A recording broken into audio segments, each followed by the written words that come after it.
자, 인문예술 7강입니다.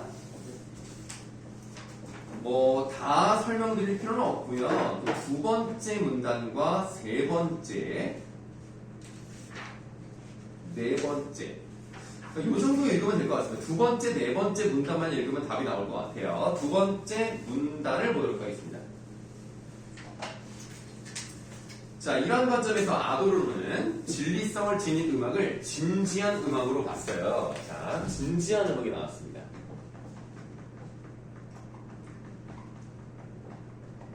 그럼 이게 이제 진리성을 가지고 있다라는 거기 때문에 이거에 대해서 긍정적으로 볼 수밖에 없겠죠. 그렇지 않은 음악을 가벼운 음악으로 간주를 합니다.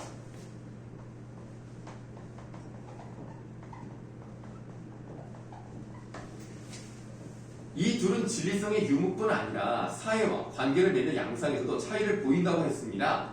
진지한 음악은, 여기 동그라미 할게요. 진지한 음악은 소리, 조성, 리듬, 주제 등을 포괄하는 음악의 재료, 구조, 기술과 같은 그 다음 말이 더 중요한 말이 나왔습니다. 밑줄, 음악 내적 형식을 사용하여 라고 되어 있어요. 얘는 음악 내적 형식을 사용해서 그 자체로 사회 현실을 인식하고 표현을 합니다. 그러나 가벼운 음악의 경우, 자, 가벼운 음악에 세모할게요. 이런 내적 형식 대신 음악 외적 측면, 특히 밑줄 경제적 측면을 통해 사회와 관계를 맺게 되며 이는 결국 음악이 자본주의에 종속되어 그 수단으로 전락하는 결과로 이어집니다. 자, 얘는 음악 외적 측면, 그 중에서도 이제 경제적인 측면, 한마디로 돈이 되는 음악을 한다는 얘기라 이렇게 생각을 하시면 되겠습니다. 그래서 결국에는 이제 자본주의에 이제 종속이 되는 그런 음악을 얘기한다는 거죠. 자, 그러면 우리가 기역과 니은에 대해서 읽어봤고 두 번째 문단을 거의 다 읽어봤으니까 우리 3번 문제로 가도록 하겠습니다. 자, 3번 문제. 기역과 니은에 대한 이해로 적절하지 않은 것을 골라보라 그랬습니다. 자, 2번 보기 보실게요. 기역과 니은은 각각이 지닌 음악 내적 형식의 복잡성 여부에 따라 구분된다 라고 되어 있는데요. 음악 내적 형식은 기역이고요. 니은은 음악 외적 형식입니다.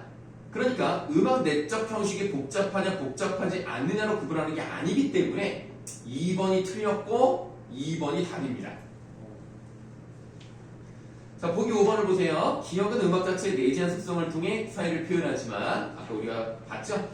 니은은 음악 외적, 특히나 경제적 측면을 통해 사회와 관계를 맺는다고 봤기 때문에 3번에 5번은 맞는 겁니다. 뭐 사실은 이런 문제는 좀 안 틀려야 돼요. 자, 그 다음에 다시 본문에서 네 번째 문단으로 가도록 하는데 사실 이 글은 선생님이 개인적으로 생각을 했을 때 조금 글을 잘 못 쓴 게 아닌가. 특히 여기 네 번째 문단이 좀 그런 느낌이 들었어요. 유통의 차원에서 상품화와 관련된 대중음악의 특징으로는 플러그인과 글래머가 제시가 됩니다. 이미 작은 따옴표가 되어 있기 때문에 이 두 개에 대해서 설명할 거라는 걸 우리가 짐작을 해볼 수 있는데요. 우선 첫 번째, 플러그인은, 자, 플러그인 동그라미 하겠습니다. 플러그인이 좋아서 동그라미 친 거 아니에요. 그냥 우리가 이런 게 나왔으니까 한번 동그라미 쳐보는데, 플러그인은 대중음악 소비자가 기억할 수 있을 정도로 끊임없이 반복해서 들려주는 거예요. 계속 반복을 하면 돼. 그러니까 어떤 것들이 있냐면 하나의 음악 안에서도 우리 후크송이라고 하죠. 계속 똑같은 걸 들려주면 사람들이 그냥 중독된다. 이렇게 듣는 경우도 있고요. 또는 유사한 음악의 형식을 이것도 들려주고 이것도 편곡해서 이것도 들려주고 이렇게 반복적으로 들려주면 되는 거예요. 그걸 이제 플러깅이라고 하는데 왜 플러깅을 하느냐? 밑줄. 표준화로 인한 진정한 개별성 부족을 감추기 위해 사용된다 이겁니다. 쉽게 말하면 요즘 음악은 다 거기서 거기입니다. 다 비슷비슷해요. 그러니까 다 표준화가 되어 있죠. 그러니까 차별성이 없으니까 마치 개별성이 있는 것처럼 보이기 위해서 이렇게 반복을 하면 사람들이 중독된다고 생각을 하고 반복이 돼서 듣는 것뿐인데 이거를 좋아해서 반복적으로 듣는다고 착각을 하게 만드는 거예요. 그래서 그게 바로 지금 밑줄 친 부분에서 두 줄 내려가시면 글래머가 나와 있습니다. 네, 글래머 동그라미 하세요. 자, 글래머라는 것은 우리가 딱 뭐 영어 단어들 보시면 매력적인 뭐 이런 뜻이잖아요. 자, 글래머는 대중에게 전달되는 감각적 인상이나 분위기 또는 대중을 사로잡는 힘이라 할 수 있고요. 밑줄. 본래 대중음악의 내재한 속성이 아니고 플러깅의 효과로 인해 생기는 것으로 규정이 됩니다.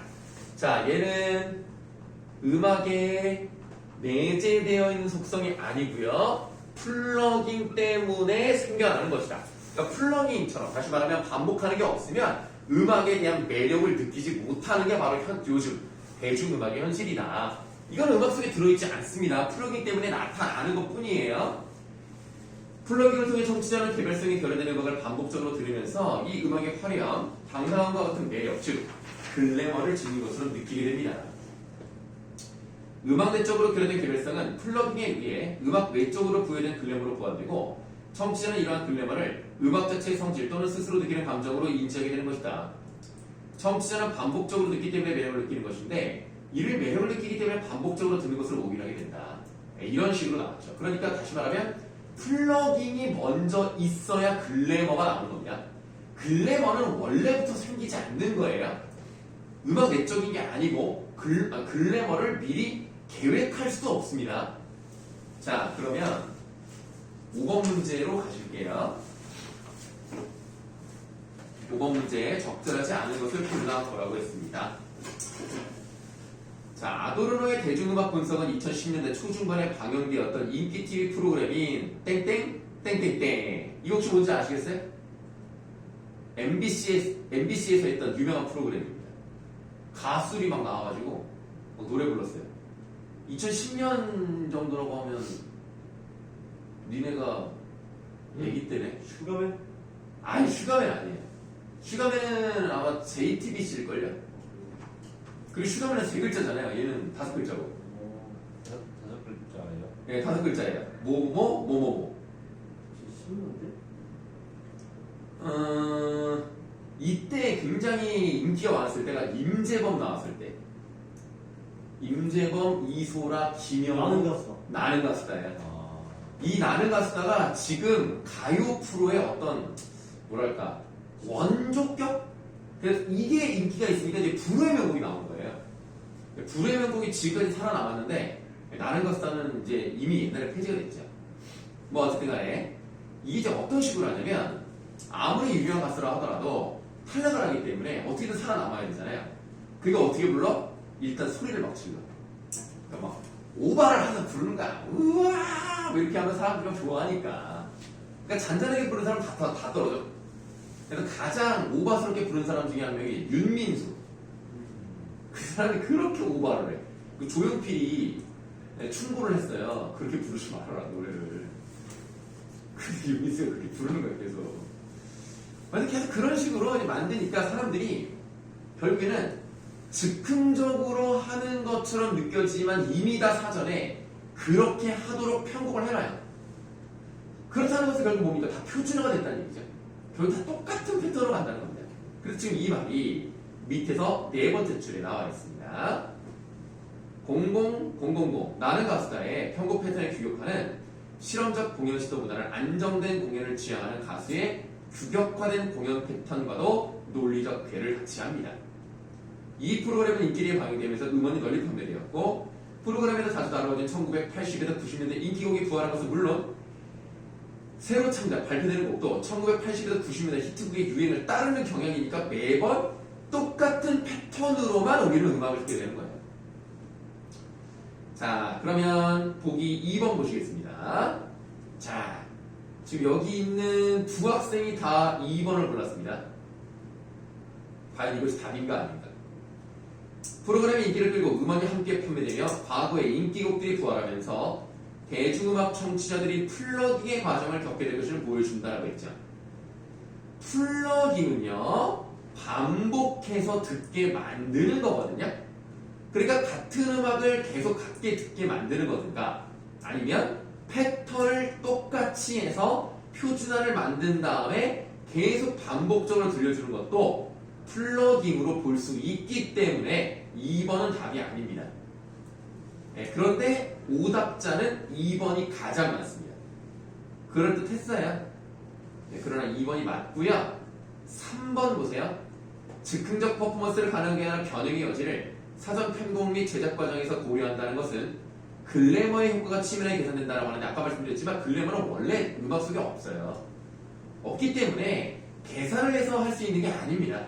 이렇게 플러깅에 의한 효과로 글래머가 나오는 것이기 때문에 이것이 미리 치밀하게 계산된다는 것은 가능하지 않습니다.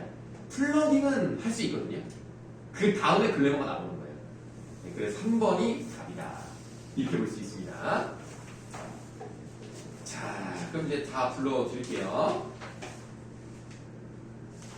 1번에 5번, 2번에 4번, 다음 4번에 2번, 5번에 3번, 6번에 3번입니다. 네, 일단은 뭐 6문제 중에서 하나 정도 틀린 것까지는 일단은 잘했다고 말씀드리겠습니다. 자, 다음 과학기술 8강으로 가시면 되겠어요. 이거는 어렵습니다. 이거는 솔직히 정말 어려웠어요. 그래서 시간을 좀 많이 들였거든요.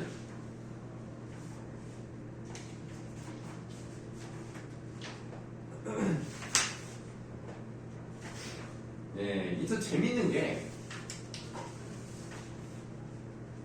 두 문제를 설명드리면 됩니다. 두 문제. 네? 과학이요? 네, 과학기술 8이요. 두 개밖에 안 들렸어요? 네, 두 문제만 설명드리면 돼요. 둘 다 두 문제만 설명드리면 돼요. 왜요? 생각보다 너무 잘했어요? 네. 6번만 자신있게 풀었는데. 아, 이거. 아, 뭐 자신있게 푸는 게 하나라도 있으니 다행이네요. 네. 지금 여러분들이 아마 어렵다고 생각하는 문제가 3번, 5번 두 개였을 거예요. 네, 그겁니다. 어렵다고 생각할 만한 거고요. 그리고 실제로도 오답률이 굉장히 높아요. 5번 문제를 더 많이 드립니다. 3번보다. 자, 이 두 개를 설명을 드릴 건데, 그러려면 여기 앞에서부터 좀 내용을 좀 이해를 하셔야 돼요. 야, 우성이한테 연락 한번 해봐라. 얘 내 연락 안 받는다.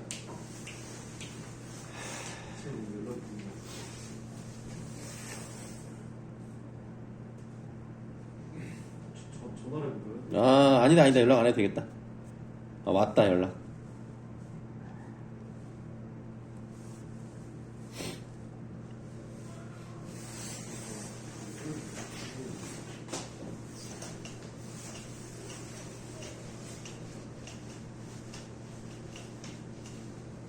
결국 여러분들 독서에서 변별력이 크죠. 독서를 정말 잘 하셔야 됩니다. 특히 과학기술. 문과는 이과는 이건 중요하지 않아요. 그냥 무조건 과학기술은 잘해야 되고 수능에 무조건 나와요.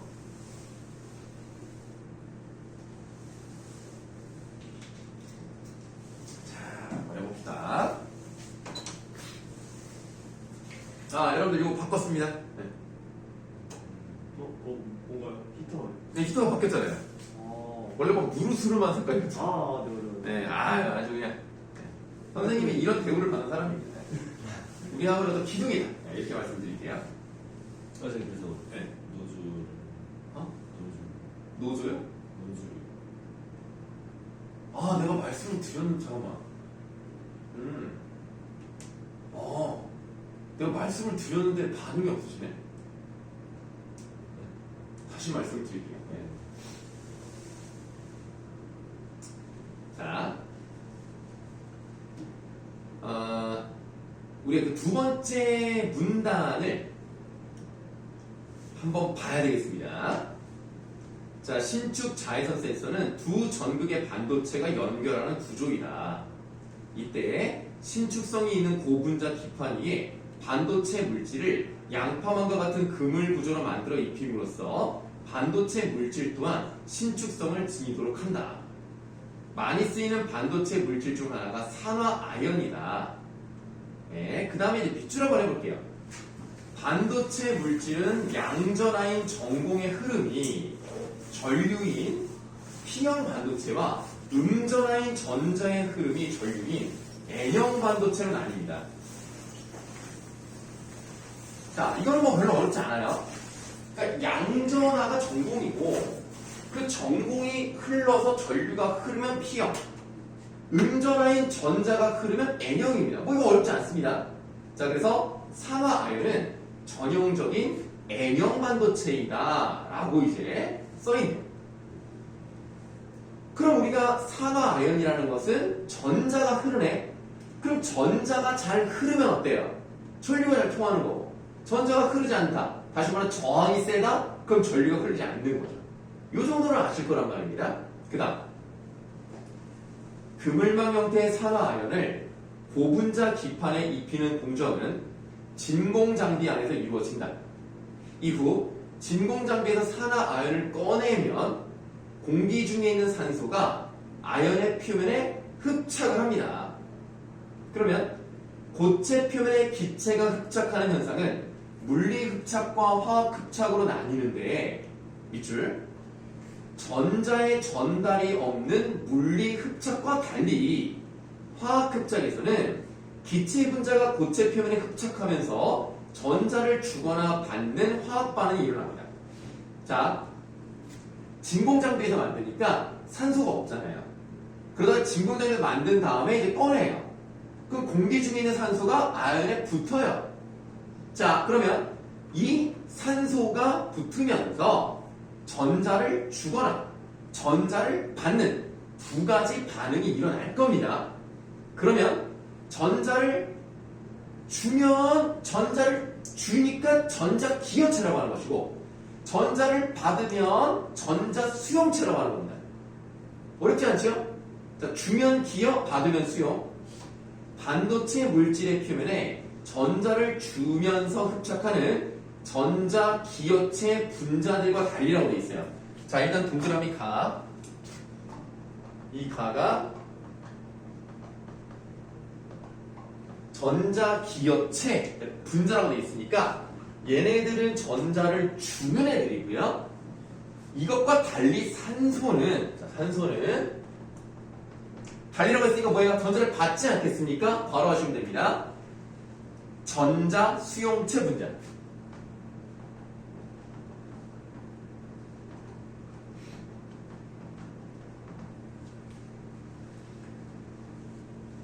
자, 산소는 전형적인 전자 수용체 분자로 하나의 산소 분자는 산화 아연으로부터 한 개의 전자를 받아서 산소 이온의 형태로 흡착을 합니다.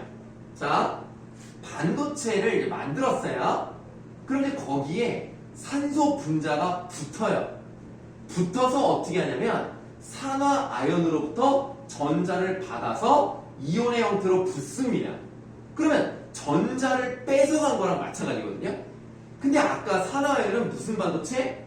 N형 반도체라고 그랬어. 근데 그 N형 반도체는 뭐야? 전자가 흘러야 전류가 흘러간단 말이야. 그러면 전자를 빼갔다는 얘기는 저항이 어떻게 됐다는 얘기예요? 전류의 흐름의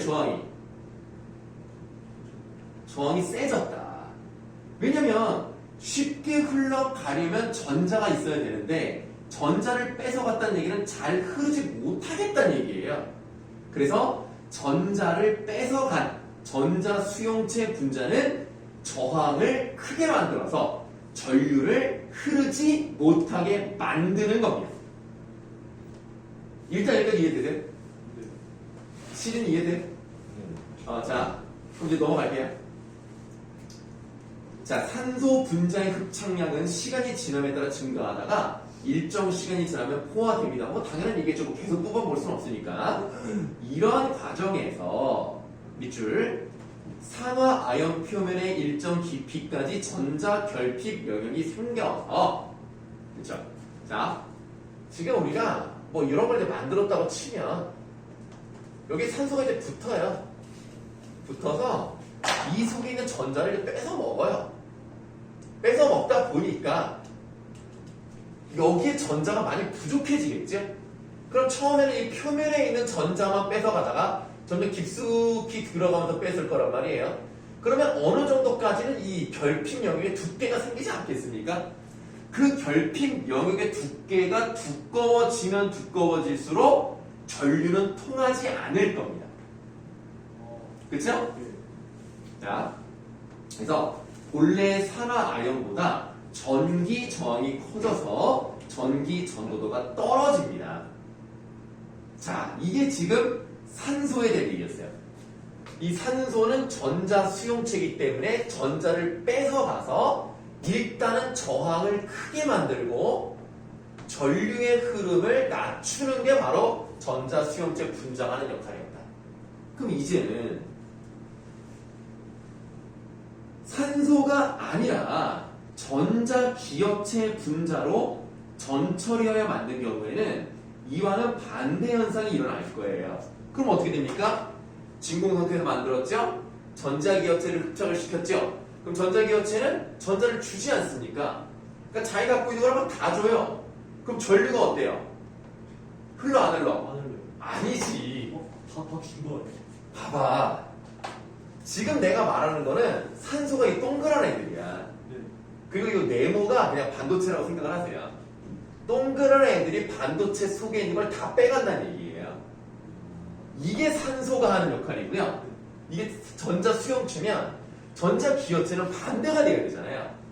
지금 뭐 어떤 건지 나오지 않습니다만 전자 기업체 분자를 붙여놓으면 동그란 애들이 얘한테 줘요. 그럼 전류는 반도체를 통해서 가는 것이지 얘에 붙어있는 애들한테 가는 게 아니에요.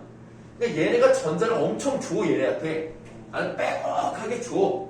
그럼 전류가 잘 흐르겠죠. 네, 주면. 네, 그렇죠. 전자를 주면 잘 흐르겠죠. 그래서 전자 수용체 분자는 전자를 뺏어가기 때문에 전류를 흐르지 않는 상태로 만드는 거고요. 전자 기업체는 전자를 많이 주기 때문에 전류가 잘 흐르는 상태로 만들고 시작해요. 이렇게 되는 거죠. 자, 그 다음 두 경우 모두 반도체 물질의 두께가 얇을수록 결핍 영역에 의해 전자의 흐름이 받는 영향이 커져서 전기 전도도의 변화가 크게 나타납니다. 아, 이거 상식적으로 그렇잖아요. 자, 어떤 반도체가 이따시만해. 이만해 반도체가 예를 들면 그럼 아무리 여기에 산소가 많이 붙어도 이 깊숙한 여기까지 있는 전자를 뺏기는 어렵지 않습니까? 되게 얇은 거야 막. 되게 얇아. 그러면 여기 있는데 이거 다 뺏지 않습니까? 그러니까 아무래도 이 반도체의 두께가 두껍냐 얇으냐에 따라서 또 전기가 흐르는 것이 달라질 수 있다. 이 얘기를 했습니다. 자, 일단 여기까지 정리를 했다고 생각을 하고요.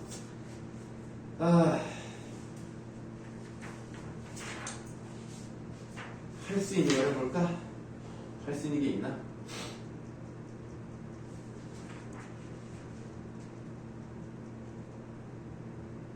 없어. 계속 읽어요. 자, 다음 문단.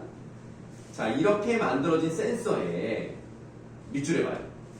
자외선이 도달하면 시간의 경과에 따라 산화 아연 표면에 흡착되어 있는 산소 이온은 빛으로부터 에너지를 받아 산소 분자 형태로 탈착되고 전자를 산화 아연에 되돌려 줍니다.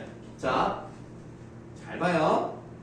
원래 산소 이온이, 그러니까 지금 산소가 전자 수용체 분자고 얘를 어떤 반도체에 붙여놓은 상태예요. 흡착이 되면서 전자를 뺏었는데 얘네가 자외선을 받아요. 자외선을 받으면 그때는 에너지를 받아서 다시 전자를 돌려줍니다. 그러면 원래는 전류가 잘 통하지 않았던 반도체가 자외선을 받기 시작하면서 전류가 잘 통하겠죠. 이게 자외선 센서 반도체인 거예요. 이해되십니까? 그래서 원래는 전류가 통하지 않는 것을 사람들이 이제 밖에 나가서 이게 막 딱 된다. 그럼 자외선이 흐른다. 그러면 자외선이 쪼인다. 그럼 이제부터 전류가 잘 통해서 어떤 일이 일어나는 거죠. 그렇게 만든 게 자외선 센서라고 보시면 되겠습니다. 자, 따라서 시간이 지남에 따라 또 밑줄 할게요. 결핍 영역의 두께는 얇아지고 전압이 강해진 두 전극 사이의 저항이 줄어들어 전류량이 늘어납니다. 그렇네. 이해되시죠? 결핍 영역이라는 것은 전자를 다 뽑아 먹어서 전자가 없는 영역이고요. 그 두께가 두꺼울수록 전기는 안 통합니다. 근데 전자를 주니까 그 결핍 영역의 두께는 얇아질 수밖에 없고요. 그렇다면 저항이 줄어든다는 얘기고, 저항이 줄어든다는 얘기는 전류가 잘 통한다는 얘기죠. 다 계속 똑같은 얘기를 반복된다고 보시면 되겠습니다. 자, 그 다음에 어디로 가실 거냐면 저 밑에 두 줄로 갈게요. 201쪽이라고 되어 있는 부분의 마지막 두 줄 봅니다. 신축 자외선 센서의 주된 성능 지표는 선택도, 온오프기, 반응시간, 신축 저항 변화 민감도입니다. 선택도는 여러 파장대의 빛이 조사되었을 때 자외선이 출력값에 기여한 정도를 말하고요. 이건 별로 이제 문제 풀 때 중요하지 않으니까 넘어갔고요. 온오프기에다가 네임 한번 해볼게요. 여기를 이제 이해를 잘 하셨어야 돼요. 아이고.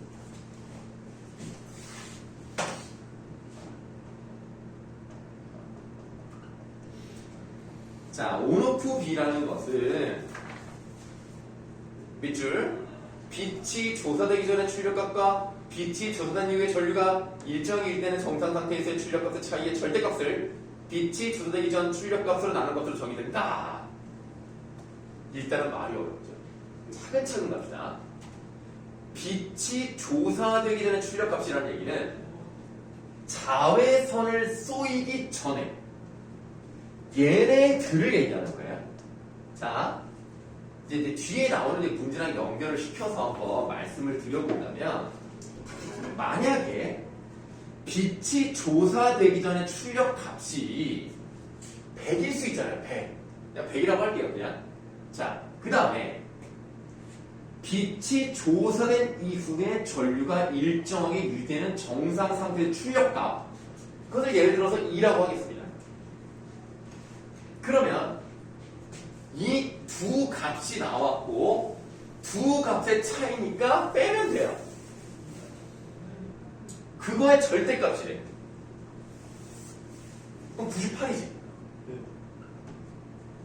자, 그럼 절대값을 빛이 조사되기 전에 출력값이 얼마였어요? 아까 100이었죠. 이걸로 어떻게 해야 돼요? 나눠요. 그럼 0.98 나오죠. 이게 온오프기라는 겁니다. 그러면 우리가 어떤 물건이 있을 때 출력값의 차이가 많이 나는 게 좋을까요? 안 나는 게 좋을까요? 안 나는 게 많이 나는 게 좋은 거예요. 왜? 왜냐하면 그만큼 민감하다는 얘기입니다. 이 차이가 별로 없다는 얘기는 빛이 쏘이든 안 쏘이든 왜 웃어? 왜? 어려워. 자, 봐봐. 이 제품을 만든 이유는 뭐냐면요. 자외선을 쐈을 때 얘가 어떻게든 반응을 잘 해야 된다는 거야. 얘가 만약에 출력값 차이가 얘를 100이었다, 98이었다? 거의 차이가 없죠. 그럼 뭘 하지 않는다는 얘기입니다. 얘가 반응을 보인다는 얘기는 100에서 2로 떨어져줘야, 차이가 많이 나야 전류가 잘 통하다가 잘 통하지 않게 하거나, 아니면 전류가 안 통하거나 잘 통해, 이렇게 확연하게 차이가 나게 만드는 게 목적인 거예요. 아, 얘 센서였습니다. 네, 센서니까 그거를 확실하게 알아야죠. 그런 거 있잖아, 얘들아. 어떤 이거를 눌러야 반응을 하는데 이렇게 해도 반응을 안 하고 이렇게 해도 반응을 안 하고 막 엄청 세게 쳐도 반응한다는 건 좋은 센서가 아니잖아요. 굉장히 어떤 차이가 있을 때와 없을 때 차이가 확실히 있을 때 얘가 살짝만 돼도 반응이 빵 나오면 그럼 좋은 거 아닙니까? 어떤 값의 차이가 커야 돼요. 네. 저는 값의 차이가 30분 난 것 같아요, 지금. 네. 30분 정도 차이가 나는 것 같다고요. 아니, 늦잠을, 아니, 어떻게 늦잠을. 네, 저 늦잠을 자가지고 소리를 못 들었어요. 레슨이 다 했는데. 그 말의 뜻은 설마 교재가 없다는 건가요? 아, 진짜 힘들다, 힘들어, 정말. 아휴.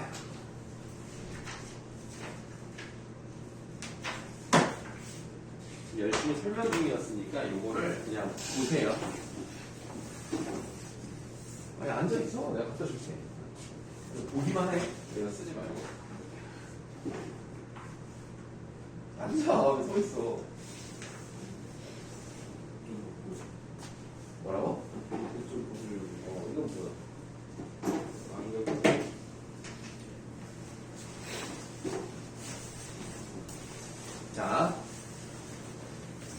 그래서 다시 한번 202쪽에 그 두 줄을 읽어볼게요. 빛이 조사되기 전에 출력값과 빛이 조사된 이후에 전류가 일정하게 유지되는 정상 상태에서의 출력값의 차이의 절대값을 빛이 조사되기 전 출력값으로 나눈 값이 온오프.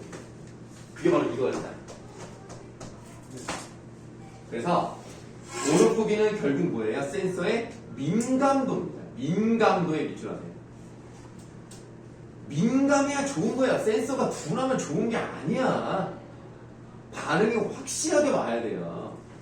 민감도를 나타내는 지표이며 온오프비가 더 클수록 센서의 민감도 측면에서 센서가 더 우수한 성능을 가진다는 겁니다. 그러니까 온오프비가 더 커야 되는 얘기는 뭐예요? 0.98 굉장히 좋은 겁니다. 0.9, 0.8보다 훨씬 좋은 거예요. 자, 그 다음에 센서의 반응 시간에 메모하세요. 이것은 신축 자외선 센서가 얼마나 빨리 정상 상태 출력값인 최대값 혹은 최소값에 도달하는가의 지표로 짧을수록 좋아요. 그러니까 이렇게 생각하셔야 되겠습니다. 반응 시간은 짧은 게 좋고요. 민감도는 큰 게 좋은 거예요. 민감도는 좋은데 반응 시간이 느릴 수도 있잖아요. 예를 들면 100이라는 출력값에서 2라는 출력값으로 가는데 오랫동안 떨어지면 이거는 민감도는 좋을지 모르지만 반응 시간이 오래 걸려요.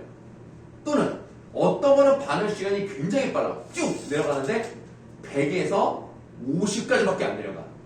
그러면 안 좋은 거예요. 반응 시간은 빠르지만 민감도가 나쁘기 때문에 그것도 좋은 센서가 아니다. 이렇게 말씀드립니다. 그래서 우리가 자외선 센서라고 하는 것은 자외선이 도달했을 때 얼마나 빨리, 얼마나 민감하게 반응하느냐, 이 두 가지 지표가 되게 중요한 거거든요. 그러니까 자외선 센서는 전류가 통하다가 안 통하거나 안 통하거나 통하거나 이렇게 가야 된다는 거예요. 그러니까 산소 같은 경우는 전자 수용체니까 전자를 뺏어 먹다가 자외선을 쏘면 전자를 주면서 잘 흐르지 않던 전류가 자외선이 도달하면 잘 흐르게 만들고, 반대로 전자기어체 문자를 붙여놓은 반도체라면 원래 전류가 잘 흐르다가 자외선을 쪼이면서 전류가 흐르지 않게 만드는 거예요. 그게 바로 자외선 센서라는 겁니다. 자, 이제 3번 문제 갈게요. 적절하지 않은 건데요. 우선 보기 박스 보시겠습니다. N형 반도체 물질 기반의 신축 자외선 센서 AP라고 되어 있습니다. N형 반도체니까 뭐예요? 전자가 흐르는 반도체입니다. 자, A, B를 각각 이용하여 빛의 조사에 따른 전류값을 측정하였다. 이때 자외선 센서는 반도체 물질의 표면에 전자를 주면서 흡착되는 기체니까 뭘 붙인 거죠? 지금 전자기어체입니까? 전자수용체입니까? 전자를 주면서 흡착을 했으니까 그러면 기어체. 전자기어체를 붙인 거예요. 그러니까 지금 이거는 산소가 아니라는 걸 확실히 알 수 있겠네. 자, 흡착했고요. 외부 공기에 노출이 되지 않도록 밀봉된 상태로 만들었어요. 이게 진공 상태로 만든 거랑 비슷한 거예요. 그 다음에 빛이 센서에 조사되기 전 광센서 AB의 출력값은 100mA로 동일합니다. 자, A도 100, B도 100이야. 얘네는 전자 기어체이기 때문에 원래 전류가 잘 흘러요. 잘 흐르는 상태로 만들어진 거예요. 그러다가 빛을 조사하니까 센서 A의 전류값이 감소하기 시작해서 2mA가 된 거예요. 100에서 2가 됐고요. 그 다음 B는요, 전류값이 센서 A의 전류값보다 급격한 기울기로 감소했다는 것은 어떤 점에서 좋다는 얘기죠? 급격한 기울기로 감소했다는 것은 다르게 말하면 뭐가 빨라? 반응 시간이 빨랐다는 얘기입니다. 민감도. 아니야, 민감도가 아니라 반응 시간이 빨랐단 거야. 그 센서의 반응 시간. 그렇죠. 빨리 떨어졌다는 얘기입니다. 빨리. 그러니까 지금 보시면은 센서 B는요, 센서 A보다 반응 시간 면에서는 좋은 거예요. 근데 결국에는 10mA가 된 거예요. 자, 반응 시간에서는 B가 훨씬 좋았는데요. 얘 민감도는 0.98이었잖아요. 아까 우리 계산해봤죠. 그럼 얘는 몇이 되겠어요? 조사되기 전, 조사된 후 그 차이를 이걸로 해서 나름이 0.9가 되는 거죠. B가 반응 시간은 좋았습니다만 민감도 면에서는, 그렇죠. 다시 말하면 온오프 면에서는 A가 더 좋았다는 겁니다. 자, 그러면 2번이 답이죠. 네, 센서 B가 센서 A보다 전류값이 더 빠르게 떨어지는 것을 봐서 센서 B의 센서 민감도가 더 크다. 민감도 아닙니다. 반응 시간이 빨랐던 거예요. 2번이 잘못됐고요. 보기 4번. 센서 A와 센서 B의 출력값의 빛 조사 후 감소 경향을 볼 때 센서 B 반응 시간이 센서 A 반응 시간보다 짧겠군. 이게 같은 말입니다, 지금. 그래서 4번은 맞죠. 자, 이제 5번 문제 가시겠습니다.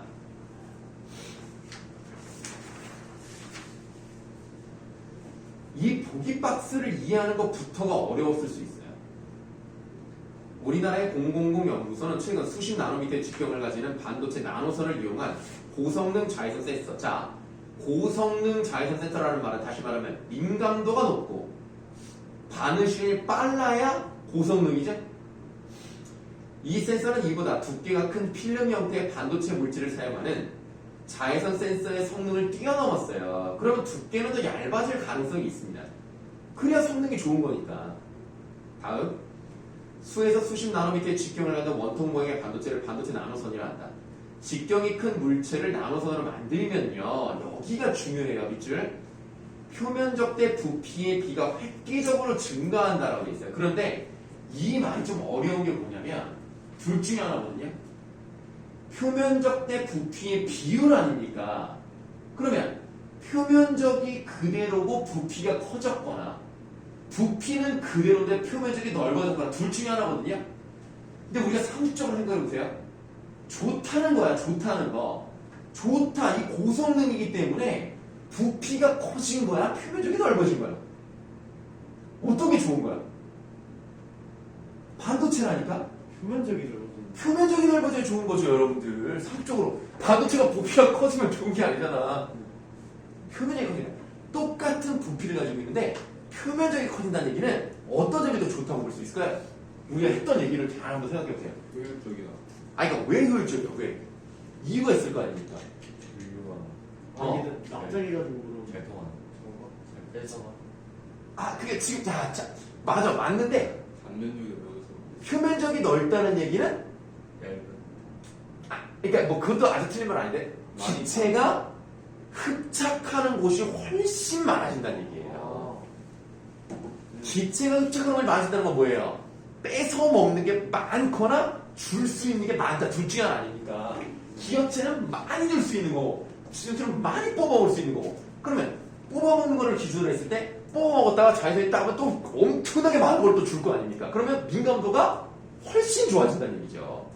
그래서 고성능입니다. 이게 좀 어려웠습니다. 이 문제가. 자, 그러면 이제 5번에 보기 1번을 보세요. 나노선을 이용하게 되면 빛조사에 따른 저항 변화가 기존의 물질보다 상당히 커지기 때문에, 그렇죠? 전류가 엄청 잘 통하다가 안 통하게 만들어버리거나 안 통하다가 잘 통하게 만드는 이 저항 변화가 엄청 크게 만들 수 있기 때문에 온오프비, 민감도가 아주 크게 향상된다. 이게 답입니다. 자, 그 다음에 보기 2번. N형 반도체보다 P형 반도체의 표면적 대 부피의 비가 더 크기 때문에라고 했는데 N형, P형 비교하는 내용은 아예 없어요. 아예 없습니다. 그러니까 이거는 답이 아니에요. 그 다음 보기 5번. 반도체 물질의 표면적 대 부피의 비가 커지면 반도체 표면에 흡착되는 산소 분자의 양이 더 오랜 시간 동안 증가한다는 얘기는 뭐야? 뭐가 길어진다는 얘기야? 반응 시간이 길어진다는 얘기예요. 근데 반응 시간이 길면 안 좋은 거잖아요. 그럼 센서가 성능이 좋다고 말할 수 없습니다. 빠르게 붙고 빠르게 빠져야 돼요. 그래서 5번은 답이 아닌 거예요. 근데 오답은 5번이 가장 많이 나옵니다. 해볼만 하죠? 네, 여러분들이 이제 기도해야 되는 부분은 이런 게 수능에 나오지 않아야 된다. 이게 수능에 나오면 헬게이트가 열리면서 와씨 막 차라리 이게 나은데. 만약 이런 게 나왔잖아요. 그러니까 내가 만약 이 부분에 자신이 없다 그러면 아예 그냥 제껴버려. 그냥 풀려고 시도하지 말고 제껴. 그리고 다른 것부터 하고 남은 시간 동안 이걸 하는 게 차라리 낫습니다. 법 지문이 제일 어려워요. 법도 어렵죠. 경제도 어려워요. 예를 들어서 예술이 나왔다? 그럼 여러분들 복 받을 거예요. 예술은 그렇게 어렵지 않습니다. 철학은요? 철학은 어렵죠. 철학 어렵고 경제 어렵고 법 어렵고 과학 기술 어렵고 쉬운 게 그렇게 많나? 네 별로 없어요. 그러니까 한마디로 쉬운 건 예술 그리고 말고는 뭐 주제 통합에서 조금 나올 수도 있고요. 에이, 좀 어렵습니다 여러분들. 자 나머지는 다 불러드리겠습니다. 1번에 4 2번에 3 4번에 5 6번에 2 이게 참 공교롭게도 6번 문제는 지금까지 선생님이랑 풀었던 학생 중에서 그 누구도 틀리지 않았어요. 다 이게 보기 그러니까 문제 1번, 2번도요 딱 한 명씩만 틀렸거든요. 그러니까 사실은 1번, 2번, 6번은 거의 다 맞춘다라고 보시면 돼요. 6번은 진짜 한 명도 안 틀렸어요. 지금까지 뭐 굉장히 뭐 이 문제를 풀면 40명 정도 되는데 어쨌든 100% 정답률을 보이고 있습니다. 자 이렇게 해서 우리가 과학기술까지 다 했으니까 독서지문 다 했고요. 독서지문에 대해서 질문 있으십니까? 내년 독서예요 거의. 네? 그래서 뭐라고요? 학교에서 내 독서예요. 학교에 독서를 한다고? 내년에. 아 니네 저기 일단 과목 이름이 뭐야? 독서랑 화작 아니에요 나온 게? 화작은 2학기 때 하는 걸 알고 있는데. 아 그래? 화작을 이렇게 때 하는 거 같다. 아니 뭐 애들 말로는 화작을 2학기 때 하고 독서를 1학기 때 하고. 뭐 어쨌든 간에 여러분들 아마 수능 특강 문학이랑 독서랑 화작 또는 언어를 다 할 수 있다고 봅니다. 저 화작할래요. 아니 그게 아니라 그러니까 내 말은 화작을 만약에 1학기 때 화작의 수업일 수도 있고 언어 수업일 수 있잖아요. 오면은 이미 했잖아요. 네? 오면 이미. 아 맞아 내가 지금 무슨 말하는 거야. 언어를 했지. 그러니까 니네가 지금 남아있는 게 화작이랑 독서라는 과목만 남아있는 거잖아요. 그럼 뭐 어쨌든 간에 여러분들 1학기 때는 수능 특강을 다 할 가능성이 거의 98%다. 아, 이렇게 봅니다. 왜냐면 지금 계속 그려왔거든요. 지금 서영고에 참 나왔어요. 예, 그 언매랑 화작은 나왔어요. 문학도 나왔다고? 어제 보니까 문학이랑 있던데. 어? 안 나왔나? 나는 못 봤는데. 그냥 그게 나와 있는 게 아니라 거의 그 상자에 가려 있었어요. 그러니까 정리를 안 해놓았어요. 근데 문학이 있었다고? 이제 보니까 문학 있어요. 그래? 네. 오씨.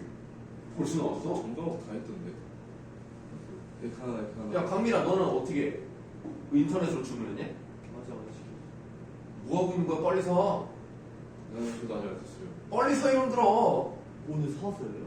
아이고 그건 아닌데. 오늘 학원 나도 못 샀어 문학은. 오늘 끝나고 바로 토론 가서 해야겠다.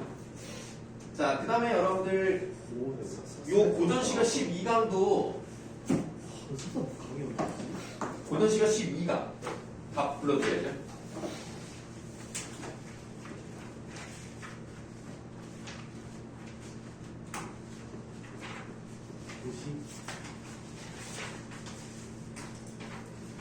자, 고전시가 12강은 여러분들 설명을 잘 들었던 것 같습니다. 1번의 답은 5번, 2번의 답 3번, 3번의 답 2번 되겠습니다. 네, 이거는 뭐 어렵지 않았죠? 네, 이렇게 마무리 짓도록 하겠습니다. 자, 그럼 여러분들 문학 부분은 이제 끝이 난 거고 독서 부분은 남아있죠? 독서 부분 2개인가 남아있을걸요? 아, 하나 남았죠? 그 인문 8인가? 주제 통합. 주제 통합 8 하나 남았나요? 네. 네, 그거를 이제 숙제로 하시면 되는 거예요. 아, 주제통합 8. 오늘은 요거 숙제는 요거 하나 나갑니다. 이거 하나요? 왜냐면 이제 독서가 곧 나올 거니까 이제 요거는 더 이상 안 하려고요. 아이고 쉽네요. 주제통합 8강은